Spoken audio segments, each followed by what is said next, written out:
أعوذ بالله من الشيطان الرجيم بسم الله الرحمن الرحيم السلام عليكم ورحمة الله تعالى وبركاته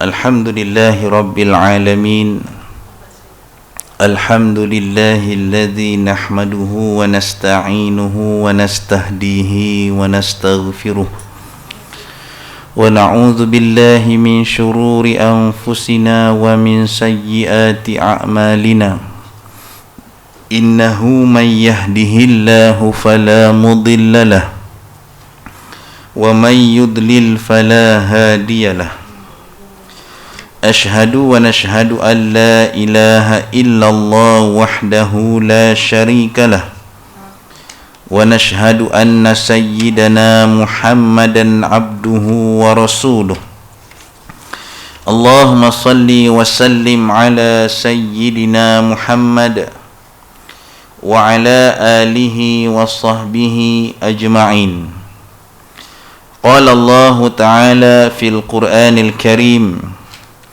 أعوذ بالله من الشيطان الرجيم بسم الله الرحمن الرحيم يا أيها الذين آمنوا اتقوا الله حق تقاته ولا تموتن إلا وأنتم مسلمون Wahai orang-orang yang beriman, bertakwalah kamu kepada Allah dengan sebenar-benar takwa, dan janganlah kamu mati melainkan kamu dalam keadaan menyerah diri kepada Allah, yakni dalam keadaan Islam. Amma ba'd. Kita mulakan majlis ilmu kita pada malam ini dengan bacaan Ummul Kitab Al-Fatihah. A'udzu billahi minasyaitonir rajim. Bismillahirrahmanirrahim. Alhamdulillahi rabbil alamin arrahmanir rahim maliki yaumiddin iyyaka na'budu wa iyyaka nasta'in ihdinas siratal mustaqim siratal ladzina an'amta 'alaihim ghairil maghdubi 'alaihim waladdallin. Amin. Alhamdulillah. Pertama-tamanya dan selama-lamanya, marilah sama-sama kita merafakkan dan merakamkan kesyukuran yang tidak terhingga hanya kepada Allah Subhanahu wa taala. Kerana pada malam ini kita masih lagi diberikan kesempatan oleh Allah untuk sama-sama kita berhimpun dan berkumpul di rumah Allah. Maka mudah-mudahan perhimpunan kita pada malam ini akan diberkati oleh Allah Subhanahu wa taala, dan mudah-mudahan kita semua beroleh rahmat dan keampunan daripada Allah Subhanahu wa taala insya-Allah. Dan marilah sama-sama kita bersyukur kepada Allah di atas keizinan dan kurniaannya yang masih lagi memberikan kesempatan kepada kita untuk kita hidup di atas muka bumi ini. Maka mudah-mudahan kehidupan kita di atas muka bumi ini yang suatu hari nanti akan berakhir, maka marilah sama-sama kita menggunakan kesempatan yang Allah berikan kepada kita dengan sama-sama kita melaksanakan segala ketaatan kepada Allah dengan sebaik yang mungkin, dan dalam masa yang sama kita meninggalkan segala bentuk larangan dan tegahan Allah Subhanahu wa taala. Mudah-mudahan kita akan beroleh rahmat dan keampunan daripada Allah, dan mudah-mudahan di hari akhirat nanti kita tergolong di kalangan orang-orang yang beruntung dan mendapat kejayaan yang akan diberikan oleh Allah Subhanahu wa taala, iaitulah kejayaan melepasi titian siratal mustaqim, titian sirat yang akhirnya kita akan dimasukkan ke dalam syurga Allah insya-Allah.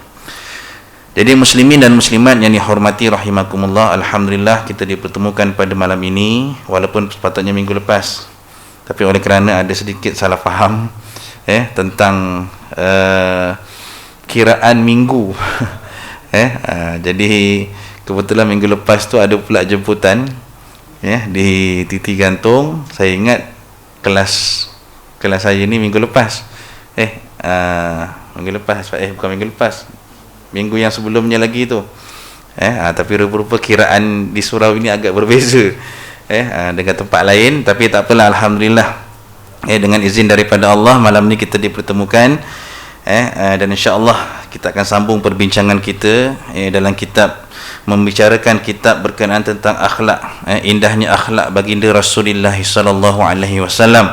Dan malam ni kita berada pada malam 23 24 dah Safar, 23 Safar, 23 Safar, tapi masih lagi 22 November. Jadi kiraan bulan Islam pada tahun ni agak mudah sedikit lah, sehinggalah nanti bulan Rabiul Awal, mungkin selepas tu akan berlaku sedikit perbezaan antara bulan Islam dan juga bulan Masihi.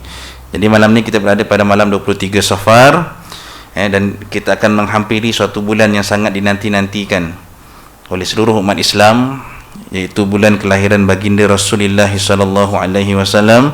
Jadi mudah-mudahan Allah memberikan kesempatan kepada kita untuk kita terus hidup di atas muka bumi ini dengan kehidupan yang sempurna dan kehidupan yang akan mendekatkan diri kita kepada Allah, insya-Allah. Jadi insya-Allah malam ni kita akan sambung lagi perbincangan kita, masih lagi di bawah tajuk sifat yang pertama yang ada pada diri Rasulullah sallallahu alaihi wasallam, yang telah kita bincang panjang lebar sebelum ini, iaitu berkaitan dengan sifat tawaduk baginda, sifat rendah hati baginda Rasulullah sallallahu alaihi wasallam, yang mudah-mudahan kita akan mencontohi sifat baginda. Betapa baginda Rasulullah ini seorang yang sangat merendahkan diri, merendahkan hati, tidak kira kepada siapa sekalipun. Dan baginda seorang manusia yang sentiasa melakukan kebaikan walaupun manusia itu melakukan kejahatan kepada baginda. Sebab baginda akan membalas setiap kejahatan yang baginda terima dengan kebaikan.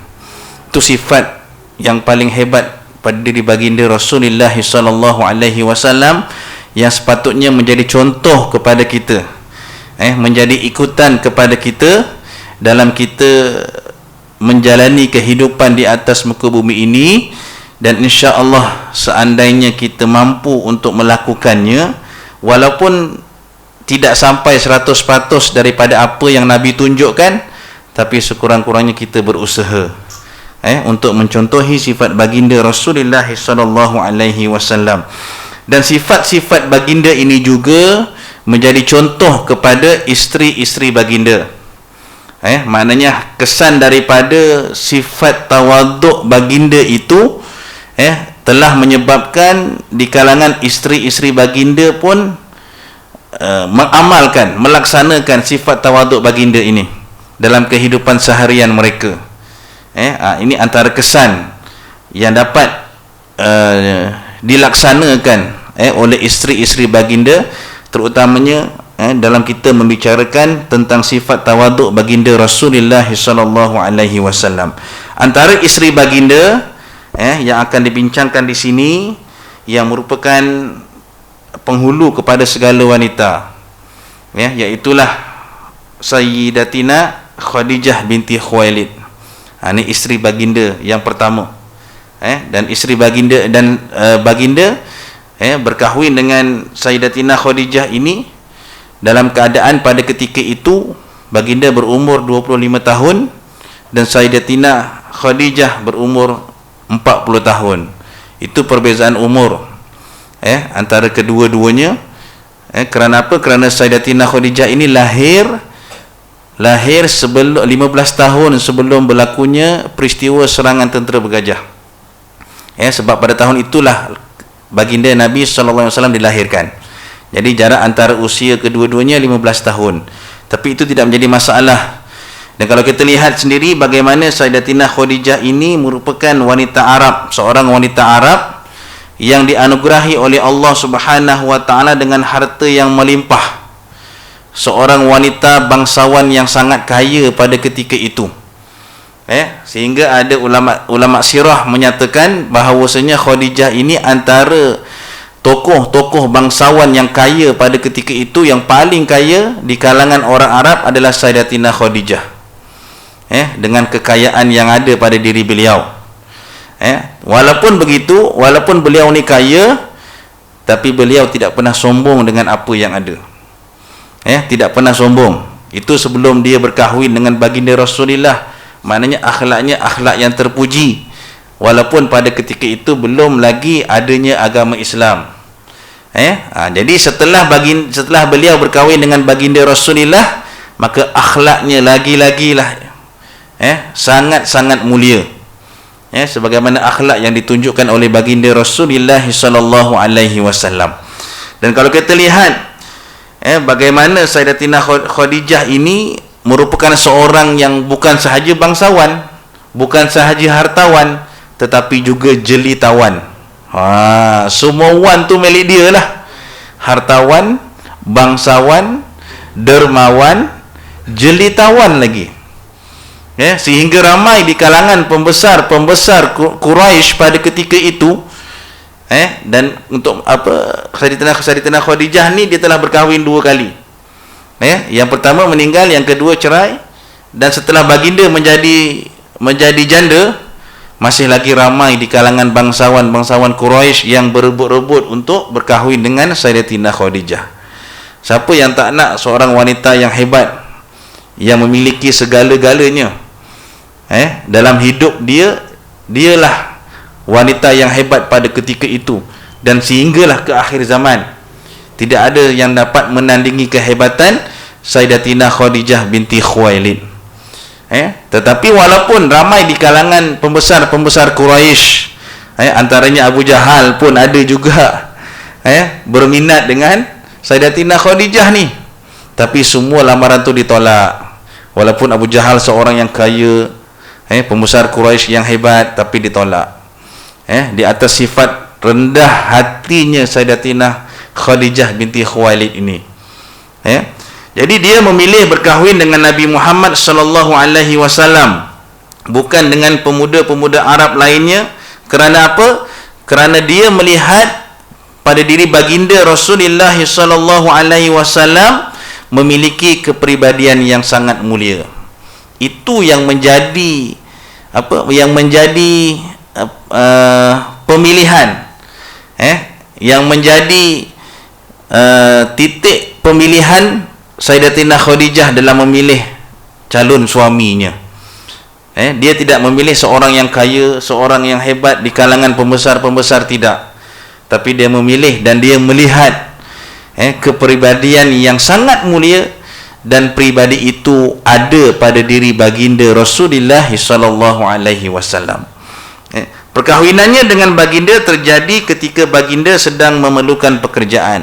Kita maklum, setelah kematian ibu baginda Rasulullah, Nabi dijaga oleh datuknya Abdul Muttalib selama 2 tahun. Setelah Nabi berusia 8 tahun, maka Nabi datuknya telah meninggal, dan pada ketika itulah Nabi telah dijaga oleh bapa saudaranya Abu Talib. Yang mana kita tahu Abu Talib ni juga seorang peniaga, tapi perniagaannya tidaklah begitu maju. Ada masanya susah, ada masanya senang. Dan pada saat ketika Nabi remaja, ketika itu perniagaan Abu Talib merosot. Barang-barangnya tidak laku.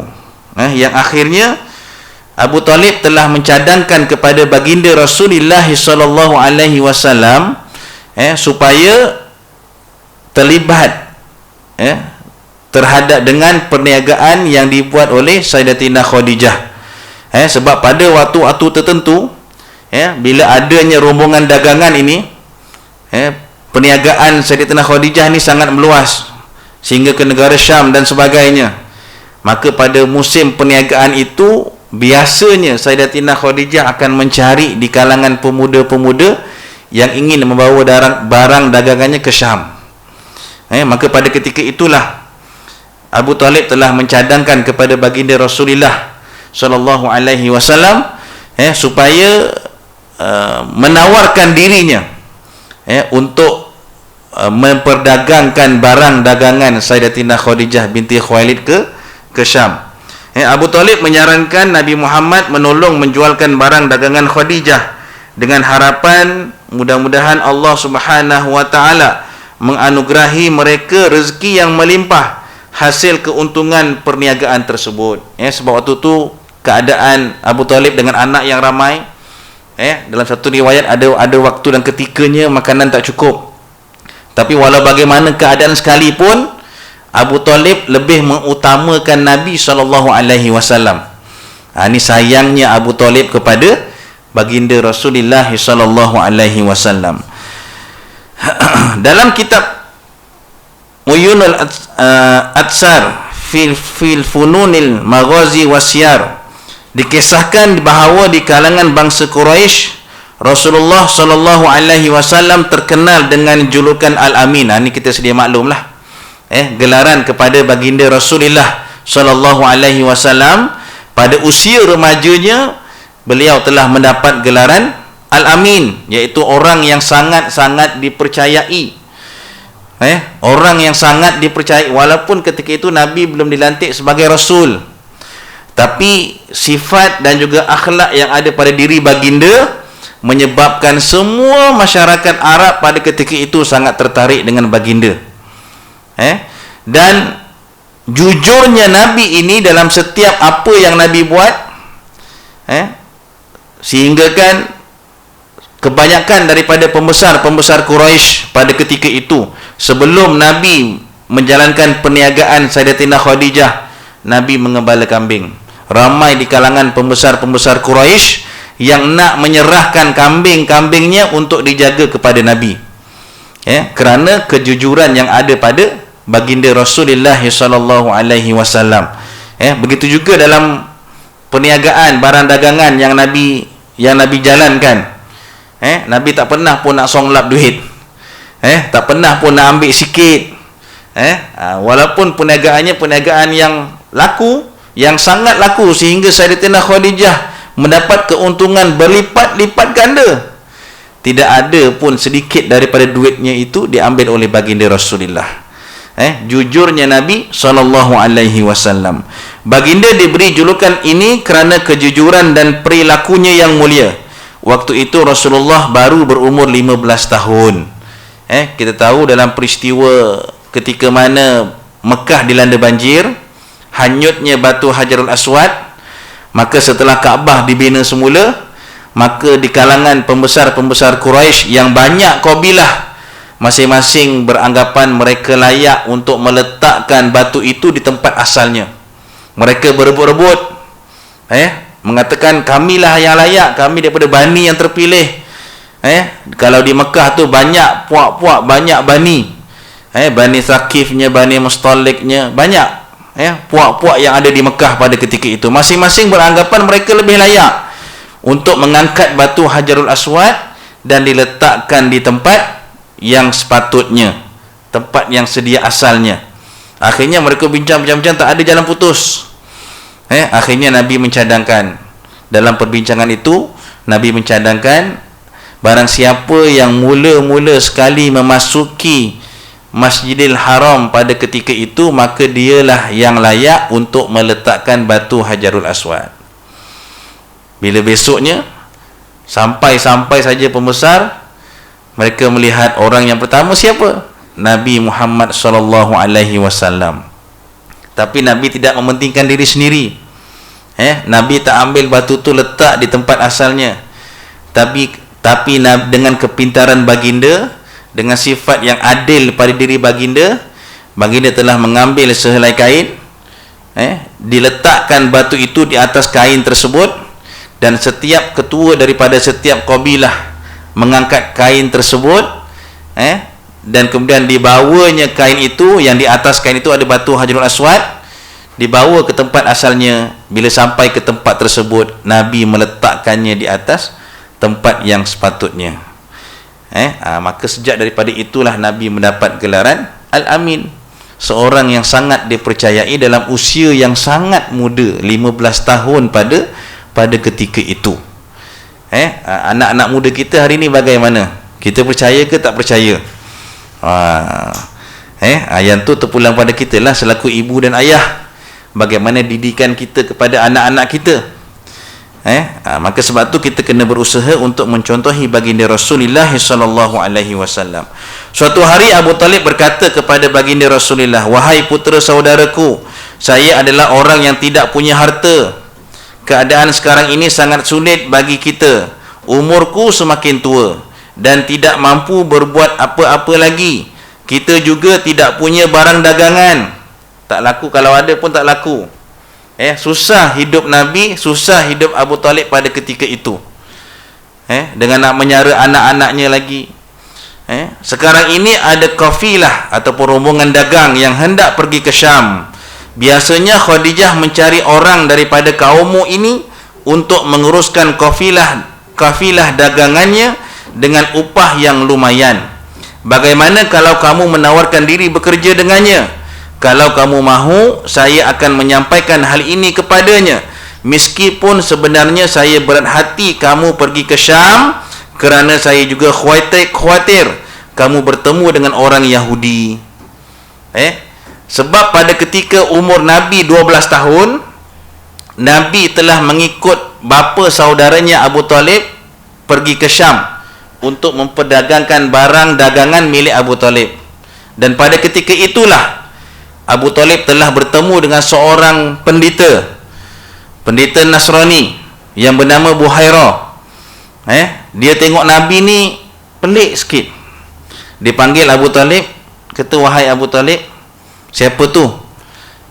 Kata Abu Talib, "Itu anak saudaraku." Kata Buhairah, "Sesungguhnya pada diri anak saudaramu ni ada tanda-tanda bahawasanya dia merupakan seorang Nabi terakhir." Merujuk kepada kitab Taurat yang dibaca oleh pendeta itu. Ada tanda-tandanya. Maka pesan Buhairah, kata, "Wahai Abu Talib, jaga baik-baik anak saudara kamu ni. Bimbang takut orang Yahudi tahu, dia akan membunuh anak saudaramu. Dia akan mengapa-apakan anak saudaramu. Jaga elok-elok." Jadi Abu Talib walaupun dalam keadaan yang berat hati nak melepaskan Nabi ni untuk berdagang ke Syam, tapi apakan daya, dia tak ada pilihan. Sebab keadaannya pada ketika itu amat sukar. Tiada lagi barang dagangan, dia pun umur dah tua, nak kerja pun tak mampu. Maka apa lagi? Sehingga dia kata, namun apa lagi ikhtiar kita? Dan dia pesan supaya Nabi sentiasa berhati-hati dalam perjalanannya pergi ke Syam. Khadijah binti Khuwailid adalah wanita mulia yang kaya. Sudah menjadi kebiasaannya mengirim barang dagangannya ke negeri Syam, seperti yang dilakukan pedagang-pedagang Quraisy lainnya.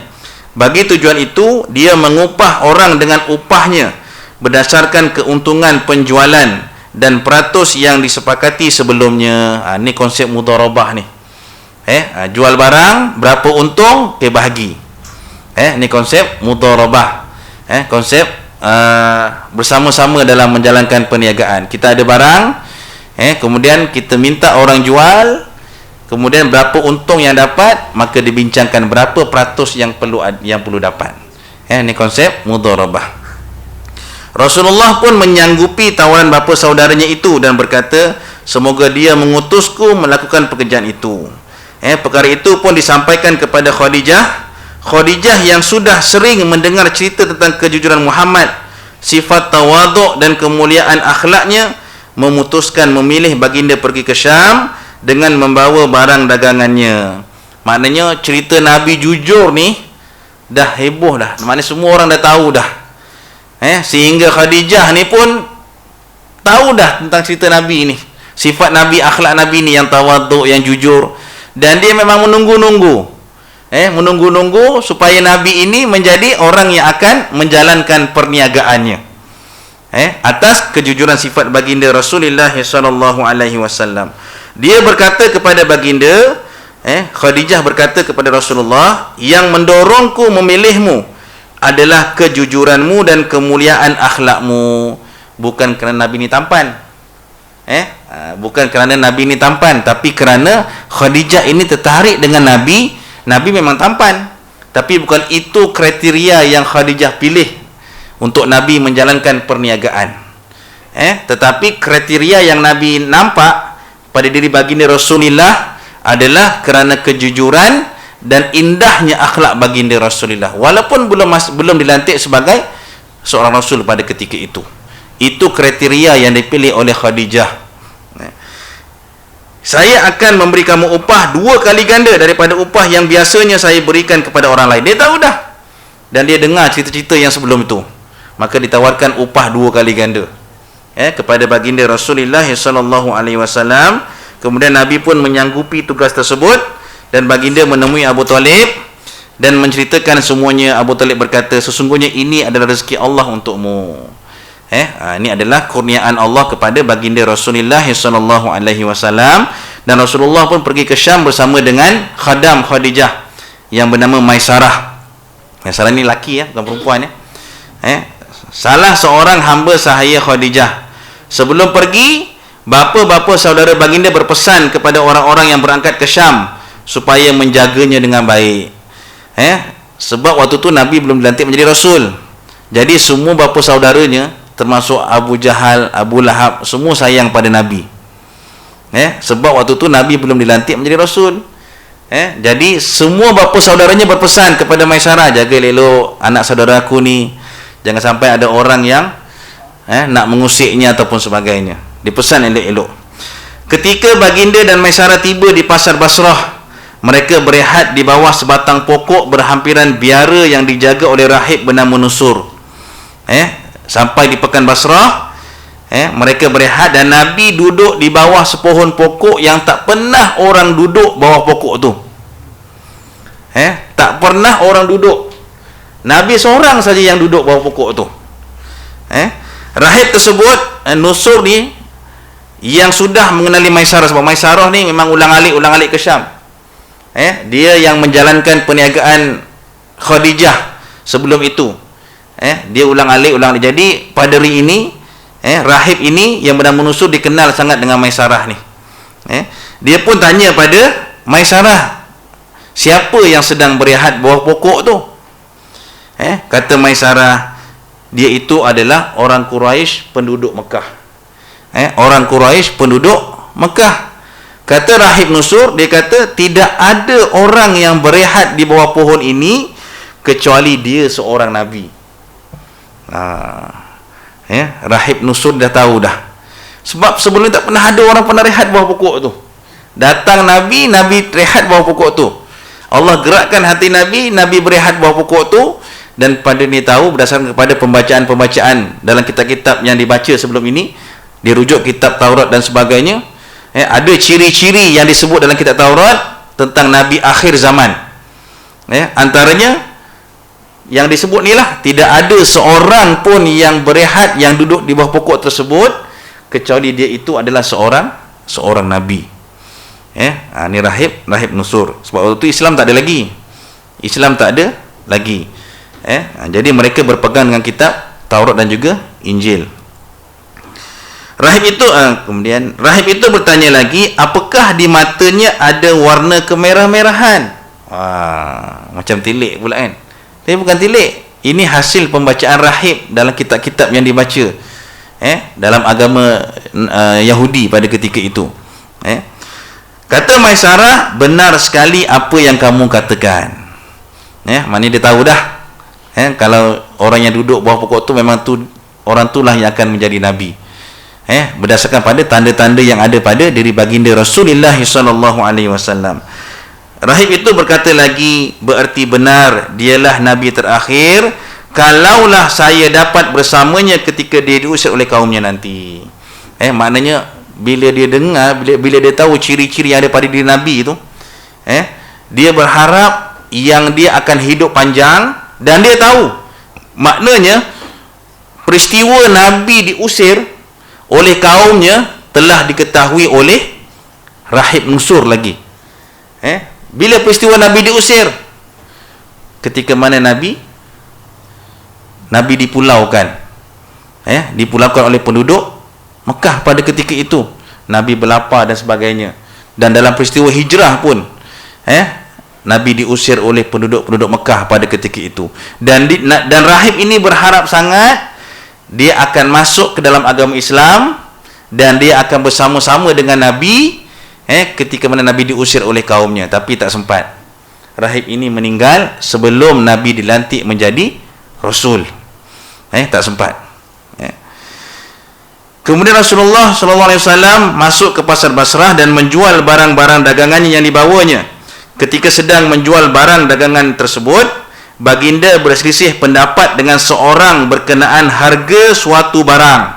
Adalah sedikit salah faham dengan harga barang yang Nabi jual, kata mahal sangat. Tak sepatutnya dengan barang tu harga dijual begini. Jadi ada sedikit salah faham. Orang itu bersumpah dengan menyebut nama Lata dan Uzza. Lata, Uzza ni berhala paling besar lah di Mekah tu. Berhala paling besar. Sebab tu jangan letak nama anak Lata. Tengok sikit nama Arab Lata, letak Lata, Abdul Lata, Abdul Uzza. Jangan tukar nama tu. Sekarang ni kecoh nama apa? Damia. Ada yang kata boleh, ada kata tak boleh, macam-macam lah. Jadi yang nak pakailah bagi saya, tak ada masalah. Walaupun ada yang berpendapat ia nama apa? Nama apa? Dia maknanya membawa maksud darah yang keluar kan. Tapi darah yang keluar itu dia boleh ditafsirkan dengan pelbagai tafsiran. Maknanya darah yang keluar itu ada yang menafsirkan darah yang keluar hasil perjuangan. Bukan darah yang keluar daripada tempat yang kotor tu. Jadi bagi saya nak pakailah. Kalau tak nak pakai pun jangan menyalahkan orang yang pakai. Sebab ialah nama ni kadang-kadang kita sebagai mak ayah ni letak nama tu ikut kita punya sebutan. Nampak cantik sikit, bunyi Arab cukup. Sepatutnya kita kena rujuk lah. Rujuk. Paling baik kita gunakan nama Asmaul Husna tu. Ada, tapi kita kena letaklah Abdul sebelumnya. Jangan letak Muhaimin, Aziz, Jabbar, letak Abdul sebelumnya. Abdul Jabbar, Abdul Muhaimin. Dalam mana kita menggunakan nama-nama tu pun kena betul dia punya sebutan dia. Bukan Abdul Rahman. Dia Abdur Rahman, Abdur Rahim. Tapi kita orang Melayu ni kadang-kadang ikut sebutan kita Abdul Rahim. Macam mana nak eja tu? Abdul Rahim. Kalau ikut ejaan Arab lah, Ain, Ba, Dal, Alif, Lam, Ra, Ha, Mim, Nun. Dia tak jadi Abdul, dia jadi Abdur. Sebab Ra tu adalah huruf syamsiah, disabdukan. Macam Abdul Razak. Dia salah. Dia yang betul Abdur Razak. Abdur Razak. Dia Abdur, bukan Abdul. Yang tu kena betul lah. Kena betul dia punya kombinasi antara Abdu dengan Asmaul Husna tu. Tu kena betul. Sebab tu kalau istilah-istilah Abdul Rahman, dia tak jadi sebutan Arab yang sebetulnya. Dia sebutan Arab ni Abdur Rahman. Abdur Rahman. Abdur Rahman, Abdul. Kalau Abdul Jabbar betul. Abdul Jabbar, Abdul Muhaimin. Yang tu betul. Tapi kalau yang Alif Lam Syamsiah tu, yang tu kena masukkan ke dalam huruf tersebut. Tak apalah, yang dah letak tu letaklah, tak apalah. Lepas ni kita letak untuk cucu kita ke, letak nama yang betul. Abdul Majid betul lah. Abdul Majid betul. Sebab mim tu dia huruf Alif Lam Qamariyah. Mim tu. Dia ada 14 huruf Alif Lam Syamsiah, ada 14 huruf Alif Lam Qamariyah. Yang tu kita kena tahulah. Dan kena tanya pada mereka yang tahu. Jadi pembeli tadi ni dia bersumpah dengan nama Lata dan Uzza, dengan menggunakan dua nama tu. Apabila saya melintasi dua patung itu, saya tidak pernah memerhatikannya. Ni Nabi kata. Nabi kata apa? Saya tidak mahu bersumpah dengan menggunakan dua nama itu. Biasa orang Arab ni memang kalau bersumpah aja demi Lata, demi Uzza, orang Arab. Tapi Nabi dia tak nak bersumpah dengan dua nama itu, dan Nabi tak pernah pun melihat dua patung itu ketika mana Nabi melintasnya di Mekah. Nabi tak pernah pun melihatnya. Apatah lagi Nabi nak sebut. Sebab dia tahu kedua-duanya itu adalah sembahan yang tak sepatutnya disembah oleh orang-orang Arab. Sepatutnya ditinggalkan, sebab ia hanyalah patung-patung yang besar yang tidak memiliki apa-apa pun kekuatan, yang tidak boleh memberi kemudaratan dan manfaat kepada sesiapa sahaja pun yang menyembahnya. Tu. Kemudian orang ini berkata, apa yang kamu katakan itu benar. Kata orang yang nak beli tadi ni. Kemudian orang tersebut membawa Maisarah menjauh dan berkata kepadanya, dia adalah seorang Nabi. Maknanya rupa-rupanya yang salah faham dengan Nabi itu pun seorang rahib. Seorang rahib. Maknanya Arab ni sebelum adanya Islam, kalau mereka bersumpah, mereka akan guna nama Lata dan Uzza. Tapi datang Nabi tak nak sebut pun kedua-duanya itu. Maka orang ni dikata pada Maisarah, dia kata dia ini adalah seorang Nabi. Sebab mana ada orang Arab yang tak sebut kedua-dua nama ni. Biasa mereka akan sebut dengan kedua-dua nama ni. Mereka membesarkan Lata dan juga Uzza. Para pemimpin agama kami menemukan sifat-sifatnya dalam kitab suci mereka. Ini kata orang tadi. Maisarah mengingati dengan betul kejadian ini. Setelah urusan dagangan selesai, kafilah dagang Quraisy pun kembali ke Mekah. Dalam perjalanan, Maisarah selalu memerhatikan Rasulullah sallallahu alaihi wasallam. Ketika matahari sangat terik, Maisarah mendapati baginda yang berada di atas untanya, selalu dilindungi oleh malaikat. Selama perjalanan itu, Allah Subhanahu wa taala menumbuhkan rasa cinta di hati Maisarah kepada Nabi Muhammad sallallahu alaihi wasallam, hingga Maisarah bagaikan pembantu baginda yang setia. Maknanya Maisarah nampak awan mengiringi baginda, malaikat melindungi baginda Rasulullah. Nampak dengan jelas. Ini kelebihan yang Allah beri kepada Maisarah lah. Dan dalam perjalanan itulah Allah campakkan ke dalam hati Maisarah perasaan cinta yang amat sangat kepada baginda Rasulullah sallallahu alaihi wasallam. Ketika rombongan kafilah Quraisy sampai di Muruz Zahran, daerah yang sudah dekat dengan kota Mekah, Maisarah berkata kepada Rasulullah sallallahu alaihi wasallam, kamu sahaja yang melaporkan anugerah Allah ini kepada Khadijah. Dia sudah mengetahui perilaku kamu. Maknanya apa? Maknanya keuntungan yang Nabi dapat berlipat-lipat kali ganda daripada kebiasaannya. Jadi kata Maisarah, biasanya yang laporkan ni Maisarah. Sampai di Mekah, Maisarah akan laporkan keuntungan perniagaannya. Tapi semasa dengan Nabi ni, Maisarah suruh Nabi sendiri yang melaporkan kepada Khadijah tentang bagaimana untungnya mereka berdua ni dalam menjalankan perdagangan Siti Khadijah. Rasulullah pun bersetuju dengan permintaan Maisarah. Ketika mereka mulai memasuki kota Mekah, hari sudah siang. Waktu itu Khadijah dan beberapa kawan wanitanya, termasuk Nufaisah binti Maniyah, sedang duduk di beranda. Khadijah melihat Muhammad sedang menunggang unta memasuki kota Mekah.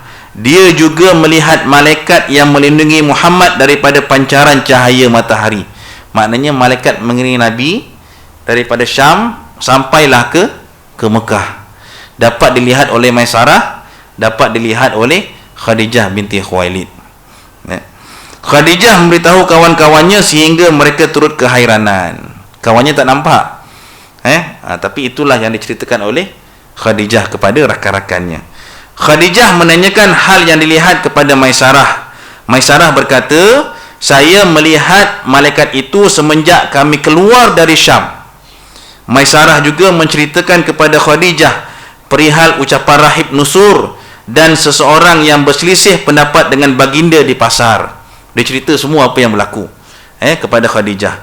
Dipendekkan cerita, Khadijah mendapat keuntungan yang sangat besar dan dia memberi upah yang berlipat-lipat kali ganda kepada Rasulullah sallallahu alaihi wasallam melebihi upah yang dijanjikan. Ini satu keuntungan yang sangat besar atas rahmat yang ada pada diri baginda Rasulullah sallallahu alaihi wasallam. Dan kalau kita lihat sendiri pun bagaimana ketika mana baginda disusukan oleh Halimatus Sa'diyah sampai di perkampungan Bani Sa'id, Bani Sa'ad, yang pada ketika itu perkampungan Bani Sa'ad ni dilanda dengan kemarau. Banyak haiwan yang mati, kambing, unta, lembu semua tak mengeluarkan susu. Bila Nabi masuk sahaja ke kawasan perkampungan Bani Sa'ad tu, dengan rahmat daripada Allah dan dengan rahmat yang Allah berikan kepada Nabi Muhammad, tiba-tiba binatang-binatang ternakan banyak yang mengeluarkan susu dan tumbuh-tumbuhan hidup dengan subur. Kerana apa? Kerana keberkatan yang ada pada diri baginda Rasulullah sallallahu alaihi wasallam. Tu hebatnya baginda. Itu mukjizat ataupun irhas yang ada pada diri baginda Rasulullah sallallahu alaihi wasallam. Baik, meskipun Khadijah wanita kaya dan terhormat, dia sangat penyayang dan tawaduk. Banyak pemuda dan hartawan Quraisy yang melamarnya, namun dia menolak. Dia tak nak, walaupun kaya macam mana pun, kerana sifat tawaduk yang ada pada diri Khadijah tu, dia menolak. Khadijah malah memilih salah seorang pekerja yang bertugas menjualkan barang dagangannya. Siapa dia? Nabi Muhammad. Kerendahan hati Khadijah sangat besar. Hal ini tampak jelas ketika dia mengutus Nufaisah binti Maniyah untuk menanyakan kesediaan Muhammad mengahwininya setelah Muhammad pulang dari Syam membawa barang dagangannya. Maknanya dalam istilah ini, Khadijah dia melamar Nabi SAW. Dan ulama dia membincangkan perkara ini, maknanya tak salah seorang wanita nak melamar seorang lelaki.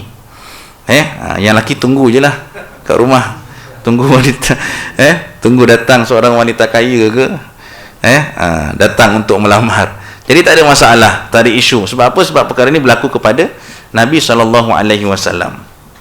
Rasulullah menjawab, saya tidak memiliki harta. Tawaduknya Nabi, saya tak ada apa pun, saya tak ada harta pun, saya tak kaya sebagaimana kayanya orang-orang Quraisy pada ketika itu. Nufaisah berkata, kalau semua keperluanmu dipenuhi dan kamu diminta mengahwini seorang wanita yang cantik, kaya, terhormat dan sepadan, mahukah kamu? Nabi tanya, siapakah wanita itu? Kata Nufaisah, Khadijah binti Khuwailid. Kata Nabi, bagaimana saya dapat melakukannya? Serahkan semuanya kepada saya. Maknanya semua diuruskan oleh Nufaisah, daripada A sampailah ke Z. Setelah itu Khadijah mengutus seorang orang kepada baginda untuk memberitahu waktu perkahwinan tersebut. Dia juga mengutus orang yang untuk memberitahu bapa saudaranya Ammar bin Asad supaya menikahkannya. Pada majlis perkahwinan itu, Ammar bin Asad berkata, wanita ini tidak akan mengecewakan pengantin lelaki. Memang betul. Kalau kita lihat sendiri bagaimana pengorbanan Khadijah binti Khuwailid kepada Nabi dan kepada Islam sangat besar. Sangat besar. Bermula daripada Nabi diutus menjadi Rasul, Nabi ketika itu berada di Gua Hira, bersendirian, Nabi beruzlah, tiba-tiba datang malaikat Jibril, berjumpa dengan Nabi, membawa apa? Membawa wahyu yang pertama. Dipeluknya Nabi, dan disuruhnya baca, Iqra ya Muhammad. Nabi seorang yang ummi, seorang yang buta huruf. Nabi tak tahu baca. Jadi macam mana Nabi nak baca? Jadi yang ni pun diperbahaskan. Maknanya ummi Nabi ni, adakah Nabi betul-betul tak tahu baca, ataupun Nabi ini seorang yang dipelihara daripada sifat jahiliah yang ada pada ketika itu. Tapi ramai di kalangan ulama kata memang betul Nabi tak tahu baca. Sebab apa? Sebab nak membuktikan Quran yang Nabi terima itu bukan daripada karangan Nabi. Mana mungkin seorang yang tak tahu baca dia boleh karang sesuatu yang indah. Nak membuktikan yang Quran itu datang daripada Allah Subhanahu Wa Taala. Nabi seorang yang Nabi tak tahu baca. Nabi kata, wa ma ana biqari'in, aku tak tahu baca wahai Jibril. 3 kali dipeluk, akhirnya Jibril ajar Nabi baca. Iqra bismi rabbikal ladzi khalaq, khalaqal insana min 'alaq, iqra wa rabbukal akram alladzi 'allama bil qalam, 'allamal insana ma lam ya'lam. Dan setelah Nabi baca tu, Jibril lepas, Nabi balik ke rumah dalam keadaan ketakutan. Keadaan yang ketakutan, menggigil, kesejukan. Nabi kata pada Khadijah, zammiluni, zammiluni, zammiluni, selimutkan aku, selimutkan aku, selimutkan aku.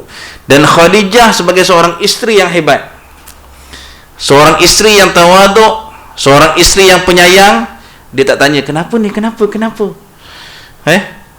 Dia terus buat apa yang Nabi minta. Dia ambil selimut, dia selimutkan Nabi. Kalau isteri kita macam mana? Kita balik kelang kabut, ketakutan. Kenapa ni bang? Cerita pada saya bang, cerita pada saya. Tenang dulu, tenang. Yang isteri tu tenang dulu, bagi suami tu reda dulu. Inilah yang dibuat oleh Sayyidatina Khadijah. Dalam keadaan Nabi ketakutan, Nabi mukanya pucat, tak pernah Nabi menerima keadaan seperti itu. Dan itulah kali pertama Nabi berjumpa dengan malaikat Jibril. Ketakutan, kesejukan, minta Khadijah selimutkan, Khadijah terus selimutkan. Setelah Nabi tenang, Nabi pun cerita apa yang berlaku. Nabi cerita, Nabi bimbang, Nabi akan dicederakan. Sebab dia tak tahu yang tu malaikat Jibril. Nabi bimbang, Nabi akan dicederakan. Tapi apa nasihat Khadijah kepada Nabi? Kata Khadijah kepada Nabi, demi Allah, Allah takkan menghinakanmu selama-lamanya, kerana sesungguhnya engkau suka menyambung silaturahim, menanggung keperluan orang yang lemah, menyediakan keperluan orang yang tak punya apa-apa, menjamu dan memuliakan tetamu, dan sentiasa menegakkan kebenaran. Ni kata Khadijah, hadis muttafaqun alaih. Ni pujukan Khadijah kepada Nabi ni. Mana mungkin Allah akan menghinakan Nabi. Sebab apa? Sebab Nabi ni banyak buat kebaikan kepada orang. Nabi menyambung silaturahim, Nabi membantu orang-orang yang susah, Nabi sentiasa menegakkan kebenaran, Nabi sentiasa membantu orang yang dalam kesusahan, dalam kepayahan. Mana mungkin Allah akan hinakan Nabi. Kemudian setelah Nabi reda, dibawalah Nabi berjumpa dengan sepupu kepada Khadijah. Jumpa dia seorang rahib, tanya apa sebenarnya yang berlaku. Maka kata rahib tersebut, sesungguhnya inilah tanda-tanda bahawasanya Nabi telah dilantik menjadi rasul. Itu tanda-tandanya. Dan itulah secara rasmi ketika Nabi umur 40 tahun, Khadijah umur 55 tahun, Nabi telah dilantik menjadi rasul. Dan sepanjang Nabi menjalankan tugas dakwahnya, maka Khadijah lah yang banyak membantu. Segala harta yang ada semua disumbangkan untuk perjuangan Islam. Semua disumbangkan. Sehingga waktu Nabi dipulaukan oleh orang-orang Quraisy Mekah pada ketika itu, Khadijah ada pilihan sebenarnya. Khadijah boleh memilih untuk dia balik kepada kaumnya, dia hidup senang balik, ataupun pilihan kedua dia bersama dengan Nabi. Tapi atas sifat sayangnya kepada Nabi, kecintaannya kepada Nabi, tawaduknya diri Khadijah ini, dia memilih untuk bersama dengan Nabi. Dalam keadaan 3 bulan di pulau, orang Islam tidak dibenarkan membeli barang daripada orang Quraisy yang lain. Dan orang Quraisy musyrikin Mekah tidak boleh beli barang kepada orang Islam. Maka mereka hidup susah, dipulaukan, jual beli tak boleh dengan orang Quraisy, orang musyrikin Mekah. Maka pada ketika itu hidup orang Islam sengsara, berlapar. Nabi ikat perut bersama dengan Khadijah, menahan kelaparan, kesusahan. Sehinggalah perjanjian antara setiap puak yang ada di Mekah tu tamat. Bila tamatnya? Bila surat yang digantung di Kaabah itu dimakan oleh ulat. Maka tamatlah tempoh pemulauan kepada Bani Hashim pada ketika itu. Yang tinggal apa? Yang tinggal kalimah Allah pada surat tersebut. Agungnya Allah nak membuktikan Islam ni agama yang benar. Agama yang benar. Dan Khadijah memilih untuk susah bersama dengan Nabi walaupun hidupnya senang. Dan kesusahan baginda ini sampailah ke satu tahap ketika mana beliau nak meninggal dunia. Ketika itu Khadijah berumur 65 tahun, Nabi berumur 50 tahun. Dalam dakapan baginda Rasulullah sallallahu alaihi wasallam, ketika itu Nabi sangat sedih melihat isteri yang dicintainya dalam keadaan yang cukup menderita. Badannya kurus, matanya mukanya cengkung, matanya layu. Nabi menangis. Tapi dalam tangisan Nabi itu, tiba-tiba Khadijah bersuara. Dia kata, wahai Rasulullah, tak ada apa lagi aku nak sumbangkan untuk Islam. Dalam keadaan aku tidak bermaya, aku tidak punya apa-apa lagi dalam diri aku ini. Ya. Tetapi kata Khadijah, dia kata, tetapi wahai Rasulullah, andai kata setelah kematian aku nanti, kalaulah tulang-tulang aku ini memberi manfaat kepada Islam, maka juallah tulang aku ini. Gunakan tulang aku ini untuk mempertahankan dirimu dan mempertahankan agama Islam. Ini kehebatan Khadijah binti Khuwailid yang kita tak boleh pertikai lagi. Seorang wanita yang hebat, seorang wanita yang sanggup berkorban untuk memastikan Islam terus terbela sehinggalah ke hari ini. Daripada seorang yang hartawan, seorang yang banyak harta, banyak duit, banyak wang, di saat-saat kematiannya dia tiada apa-apa nak ditinggalkan kepada Nabi. Kerana apa? Kerana semua hartanya telah dikorbankan, telah disumbangkan untuk perjuangan Islam bersama dengan baginda Rasulullah sallallahu alaihi wasallam. Ini sifat tawaduk Nabi. Sebab tu Nabi sangat sayang kepada Sayyidatina Khadijah binti Khuwailid. Tak ada siapa yang boleh ganti di antara isteri-isteri Nabi. Tak ada siapa pun yang boleh ganti tempat Khadijah. Sehingga Aisyah rasa cemburu. Aisyah kata kepada Nabi, sikit-sikit Khadijah, sikit-sikit Khadijah. Bukankah dia telah meninggal? Bukankah Allah telah gantikan yang lebih baik daripada dia? Dan bila Nabi dengar saja ucapan Aisyah, Nabi marah. Tapi Nabi tak melenting. Nabi kata, wahai Aisyah, tidak ada pun di kalangan isteri-isteriku yang boleh menandingi kehebatan Khadijah. Kerana apa? Kerana di saat pada ketika itu dia hidup, pada ketika itu aku ini dimusuhi, maka dialah teman yang sentiasa bersahabat denganku. Pada ketika orang semua memulaukan aku, dialah orang yang sentiasa bersama dengan aku. Dalam masa ketika itu orang semua tidak mahu beriman kepada aku, dialah orang yang pertama beriman kepada aku. Dan dengan dialah aku dikurniakan zuriat yang ramai. Seramai 6 orang. 2 lelaki, 4 perempuan. Anak bersama dengan Sayyidatina Khadijah. Yang seorang lagi hasil perkahwinannya dengan Maryam Al-Qibti. Semua anak Nabi 7 orang. Tapi yang lelaki semuanya meninggal. Itu ada hikmah yang Allah nak nyatakan kepada kita pada hari ini.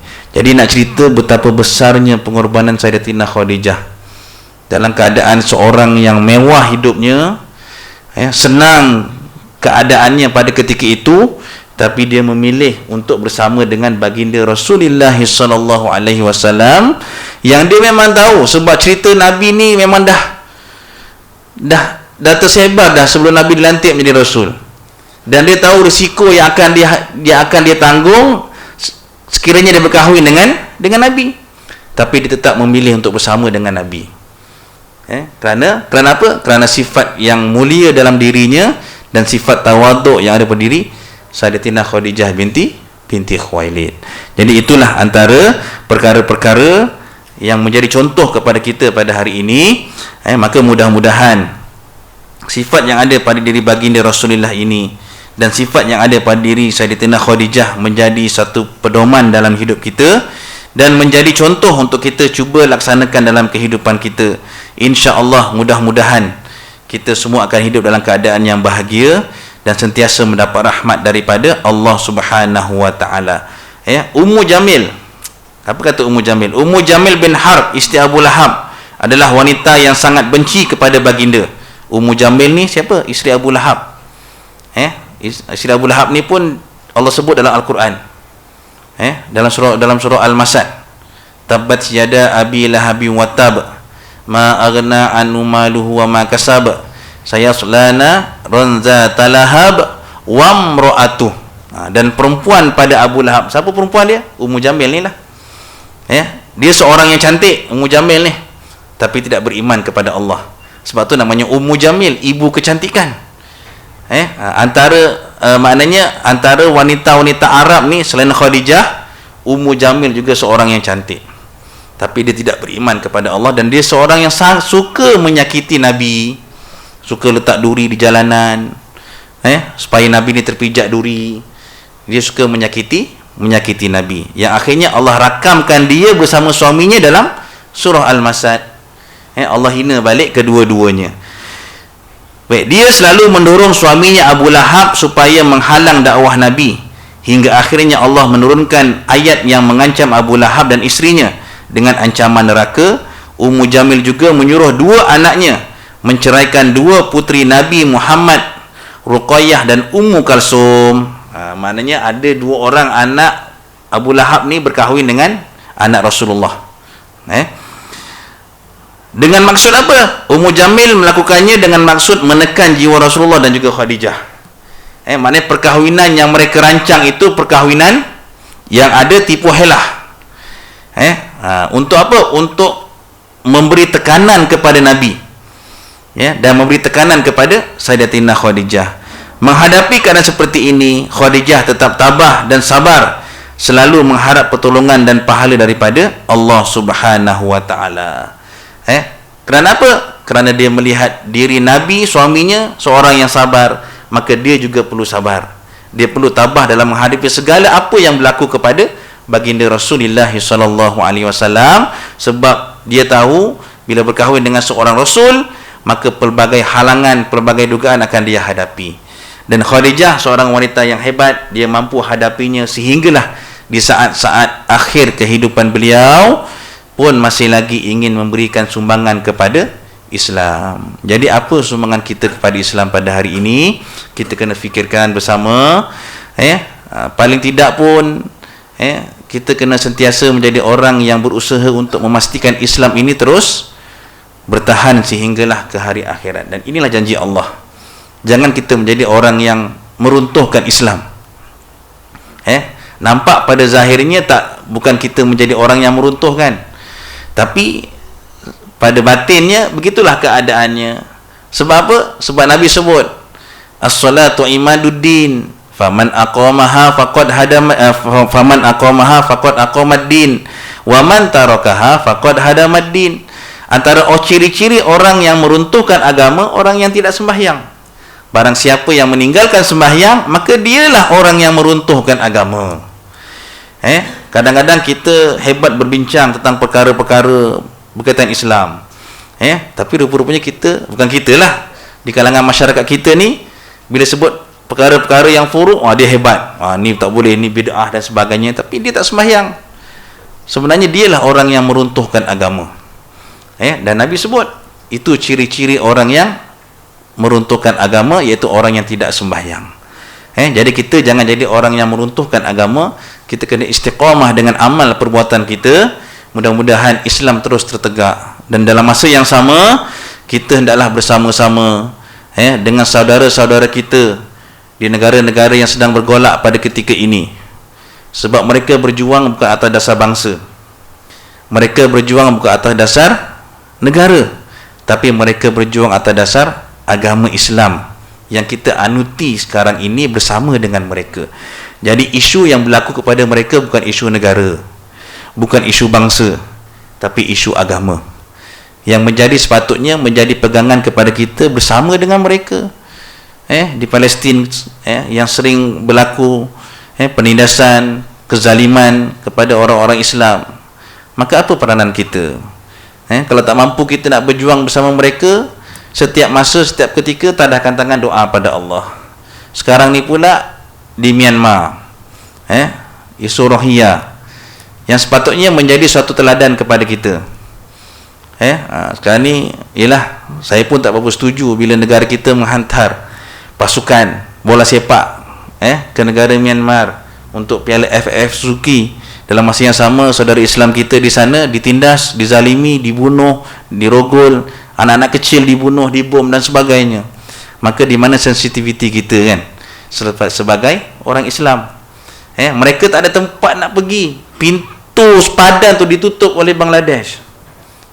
Bila mereka masuk ke Bangladesh, mereka akan ditolak balik masuk ke Myanmar. Mana mereka nak pergi? Dan bantuan pun tak boleh nak sampai kepada mereka. Seolah-olah apa yang berlaku di Myanmar ni sama macam berlaku di Palestin. Kalau di Palestin dulu, negara Mesir dia menutup pintu sepadan. Jadi segala bantuan tak dapat disalurkan, sebab itu satu-satunya jalan untuk jalan yang selamat untuk menyalurkan bantuan kepada mereka. Maka itu yang berlaku di negara jiran kita pada hari ini, yang sepatutnya kita lebih serahkan segalanya pada Allah, berdoa pada Allah, mudah-mudahan mereka ini diselamatkan oleh Allah dan diberikan kesejahteraan dan dijauhkan daripada sebarang bentuk kezaliman dan penindasan daripada puak-puak yang tersenang hati dengan Islam. Sebab ini isu Islam, ini isu Islam, bukan isu bangsa. Maka kita sepatutnya bersatu hati bersama-sama dengan mereka, banyakkan berdoa kepada Allah Subhanahu wa taala. Ini sumbangan yang mungkin boleh kita buat kepada Islam itu sendiri. Jadi insya-Allah cukuplah setakat ini. Mudah-mudahan kita mendapat manfaat daripada perbincangan kita, dan mudah-mudahan kita semua akan berusaha untuk mencontohi akhlak baginda Rasulullah sallallahu alaihi wasallam insya-Allah. Ada soalan ke?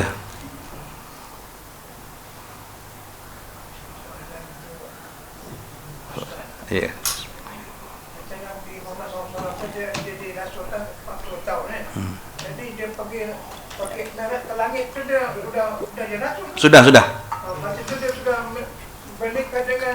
Sudah.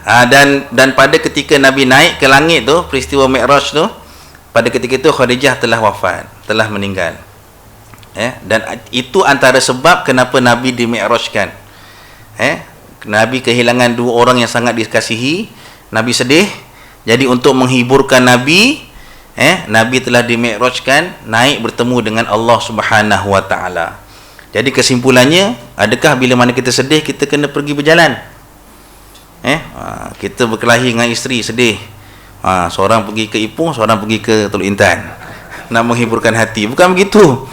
Nak menunjukkan kalau kita ada sebarang masalah berlaku dalam diri kita. Kalau Nabi apa? Nabi bertemu dengan Allah, Mi'raj. Maka sebarang masalah yang berlaku dalam diri kita, kita juga kena bertemu dengan Allah. Waktu bila? Waktu dalam ibadah solat kita. Sebab kita, dalam arti kata, ketika mana kita sedang solat, waktu itu sebenarnya kita sedang bermi'raj dengan Allah. Kita naik bertemu dengan Allah, bukan dalam bentuk yang hakiki, tapi dalam bentuk yang maknawi. Nabi hakiki, Nabi naik, Nabi bertemu dengan Allah, Allah tunjukkan wajahnya depan Nabi, tapi Nabi tak nak tengok, Nabi malu. Itu hakiki pertemuan Nabi dengan Allah. Tapi kita bertemu dalam bentuk yang maknawi, maknanya ketika mana kita solat, itulah mi'raj kita kepada Allah. Jadi sebarang masalah, terus bertemu dengan Allah, kita adukan kepada Allah Subhanahu wa taala. Jadi maknanya ketika mana Nabi Mi'raj, Nabi telah berkahwin dengan Khadijah, dan Khadijah pun telah wafat pada ketika itu. Tahun yang sama Khadijah wafat, tahun itulah Nabi di-Mi'rajkan oleh Allah Subhanahu wa taala. Ada soalan lain? Tak ada ya? Jam pun dah 8.40, jadi insya-Allah kita berhentilah setakat ini. Kita akan berjumpa lagi pada bulan 1 kot. Tahun depan nampak macam jauh tahun depan. Setahun lagi, sebab bulan depan ni cuti sekolah. Jadi bila cuti sekolah ni, saya pun bercuti jugalah. Nak balik kampung insya-Allah, sebab ada program juga di sana. Jadi insya-Allah kita akan bertemu lagi jika panjang umur. Mudah-mudahan Allah sentiasa merahmati kehidupan kita insya-Allah. Wallahu alam. Assalamualaikum warahmatullahi taala wabarakatuh. A'udzubillahi minasyaitonirrajim. Bismillahirrahmanirrahim. Alhamdulillahi rabbil alamin. Allahumma salli ala Muhammad. Allahumma anfa'na bima 'allamtana wa 'allimna ma yanfa'una wa zidna 'ilma. Allahumma faqihna fid din wa 'allimna ta'wil wa hdina siratal mustaqim. Allahumma akhrijna min zulumatil jahli wan nisyan bi rahmatika ya arhamar rahimin. Allahumma zidna 'ilma warzuqna fahma bi rahmatika ya arhamar rahimin.